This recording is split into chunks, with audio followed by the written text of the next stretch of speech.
नमस्ते दोस्तों, astro Bhushan channel में आपका स्वागत है।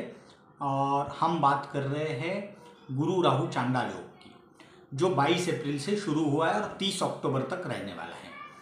मेष राशि में ये योग बन रहा है। यहाँ पे राहु पहले से थे और 22 अप्रैल को गुरु ने वहाँ पे ट्रांजिट किया है।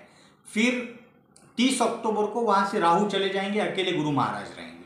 तो ये 6 महीने का ये पीरियड है जिसमें ये गुरु राहु चांडाल योग बन रहा है। तो चांडाल योग क्या है, थोड़ा सा ब्रीफ में सबके लिए मोटा मोटी क्या इफेक्ट मिलने वाले, उसके लिए मैं वीडियो बनाया, वो आप देख लीजिए। साथ ही साथ आपको आपकी कुंडली पता होना है कि आपकी राशि क्या है, लग्न क्या है, वो आपको पता रहना है। और हम लोग अभी तक वृश्चिक राशि और लग्न के लिए बात कर चुके हैं, और आज हम बात करने वाले वो है धनु राशि या लग्न। आपको लग्न को ज़्यादा इंपॉर्टेंस देना है, राशि को कम देना है। आप पहले आपकी कुंडली समझ लीजिए। तो हम आज बात करने वाले धनु लग्न या राशि को गुरु राहु चांडाल योग का क्या इफेक्ट होने वाला है।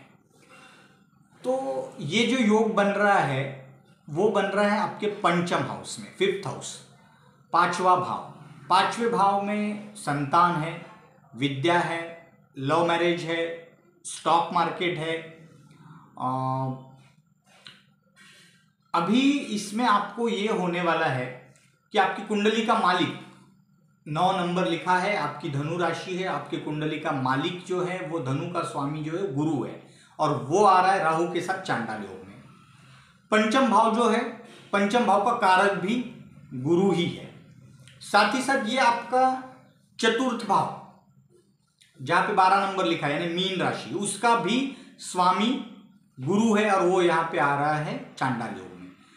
तो सबसे पहले तो आपके सुखों में कमी आने वाली है, क्योंकि आपके 4th हाउस का भी लॉर्ड है वो सुख भाव है, सुख स्थान है।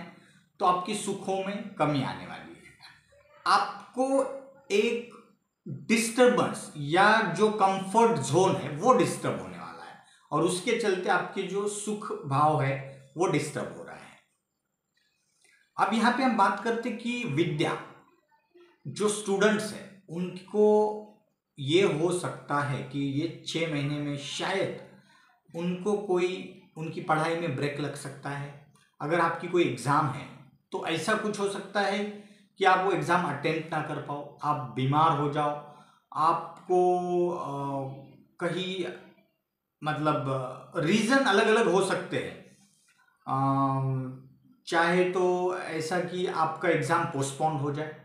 अगर एग्ज़ाम पोस्टपोन होता है तो वो बेटर है, बट इसमें ये हो सकता है कि आपने अभी जो प्रिपरेशन किया है वो एग्ज़ाम अगर 6 महीना पोस्टपोन होता है तो उस टाइमिंग तक आपको आपका पढ़ाई का टेम्पो मेंटेन करके चलना पड़ेगा।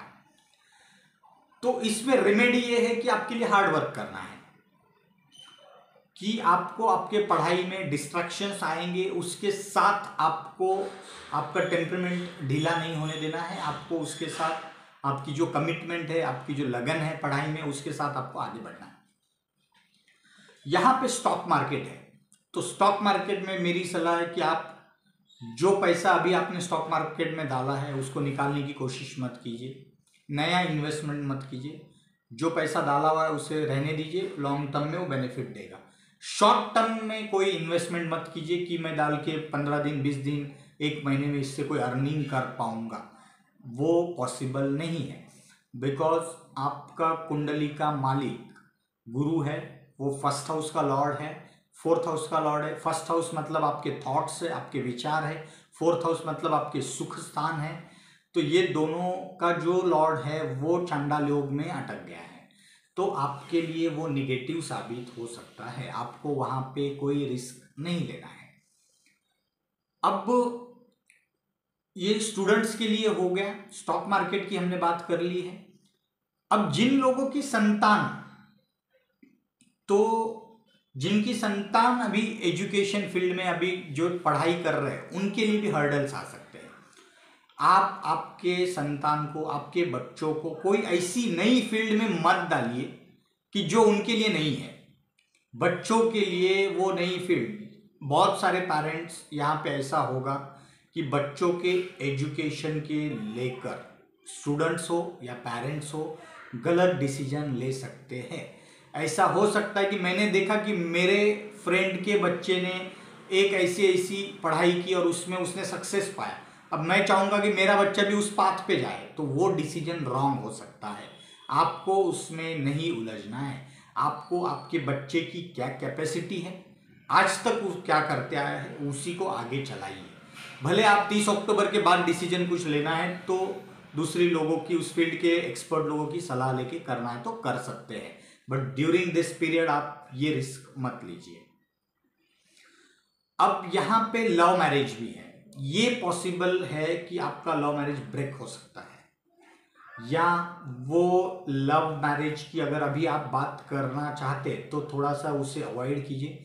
30 अक्टूबर के बाद आप प्रपोजल रखिए तो वो लोग उसे एक्सेप्ट करने के चांसेस ज़्यादा रहेंगे। अभी आप अगर करेंगे तो वो लव मैरिज ब्रेक हो सकता है, अनबन बढ़ सकती है, क्योंकि गुरु जो है उसकी एक दृष्टि आपके भाग्य स्थान पे भी हो रही है, वो पिता का भी भाव है, तो पिता और पुत्र में वहां पे भी आपकी अनबन होने के चांस है, रीजन कुछ भी हो सकता है। So love marriage this could be one of the reason, तो आप अवॉइड करके चलिए, आप अभी उसके बारे में कोई किसी के साथ जिक्र मत कीजिए। 30 अक्टूबर के बाद सिचुएशन आपके लिए थोड़ी पॉजिटिव रहेगी, उसके बाद ये सब चीजें कीजिए।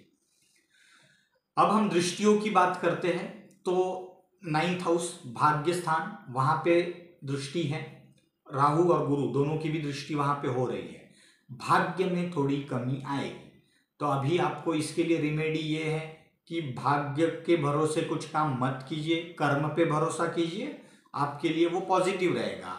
आप कोई भी चीज, कोई बड़ा इन्वेस्टमेंट, लक को आजमा के देखने का ये कोशिश मत कीजिए।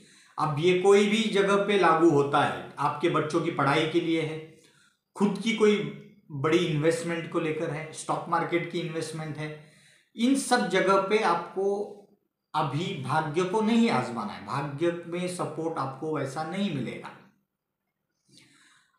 इसके साथ ही आगे एक दृष्टि है उसकी 11th हाउस, जो आपका लक्ष्मी स्थान है, इच्छा पूर्ति का स्थान है, वहां पे 7 नंबर लिखा है, यानी वो शुक्र उसका स्वामी है। शुक्र आपको आपकी इच्छाएं पूरी करने के लिए खर्च करवाएगा। अब यहां पे क्या है कि गुरु राहु का चांडाल योग है, शुक्र आपको लग्जरी देना चाहता है, वो इच्छा पूर्ति का स्थान का स्वामी है, लेकिन यहां पे ये होगा कि आप आपका बजट 100 रुपया बना के गए थे, या आपने डिसाइड किया था कि मैं 5 लाख या 6 लाख तक की कार परचेस करूंगा, बट आप जब कार एक्चुअल परचेस करोगे तो 10 या 12 लाख तक आप जाओगे, क्योंकि आपकी इच्छा पूरी करने के लिए शुक्र आपको वो पैसा कहीं से अरेंज करके देगा। राहु आपको लालच में डालेगा, क्योंकि राहु की दृष्टि है, राहु लालच में डालेगा आपको। 7 लाख, 8 लाख, 10 लाख बड़ी लग्जरी वाली गाड़ियां आपको पसंद आएगी। अब वो कोई भी हो सकती है, आपकी इच्छा, कोई घर परचेस करना चाहता है, कोई गाड़ी परचेस करना चाहता है, हर एक जगह पे ये चीज पॉसिबल होने वाली है। फिर और एक दृष्टि की बात करते, वो है आपकी लग्न पे, 1st हाउस। यहां पे आपको बहुत ज्यादा संभालना है, क्योंकि 1st हाउस का लॉर्ड जो है वो चांडाल योग में राहु के साथ गुरु अटक गया है, 1st हाउस पे उसकी दृष्टि भी है, 4th हाउस सुख भाव भी है, 11th हाउस इच्छा पूर्ति का भी भाव है। तो ये बहुत बड़ा डायलेमा, आपके विचारों में आप कोई डिसीजन ले नहीं पाओगे, या बहुत ड्यूअल माइंडेड हो जाओगे। तो आपको देखिए, एस्ट्रोलॉजी का बेनिफिट ये है कि आपको चीजें पहले पता चलती है, या अगर आप इसे देखते तो आपको पता चलेगा कि कहीं ना कहीं ये इस योग का इफेक्ट है, गुरु राहु चांडाल योग, इसके इफेक्ट हमेशा निगेटिव ही मिलेंगे आपको। तो आपको संभल के चलना है, और अध्यात्म, इस टाइमिंग में आपको अध्यात्म का साथ मिलने से आप ये टाइम को, ये नैया पार कर दोगे। तो मेडिटेशन कीजिए, प्राणायाम कीजिए, रेमेडीज में जो जो बताए हैं उन सब चीज़ों में संभाल के चलिए, कॉशियस होके चलिए, माइंड्स आपका डायलेमा, ड्यूअल माइंडेड मत होइए। और सबसे बड़ी रेमेडी है, महादेव के तंत्र मंत्र जप कीजिए, पूजा पाठ कीजिए, भगवान शंकर के शरण में रहिए, तो वो आपको इस टाइमिंग में आपको हेल्प करेंगे, आपकी नैया पार करा देंगे। उसके बाद का टाइम अगेन अच्छा है, थोड़ा संभल के चलिए, डरने की कोई बात नहीं है। एस्ट्रोलॉजी का बेनिफिट लीजिए, जिन चीज़ों में मैं संभल के रहने की बात किया वहाँ पे संभल के रहिए। Thank you very much.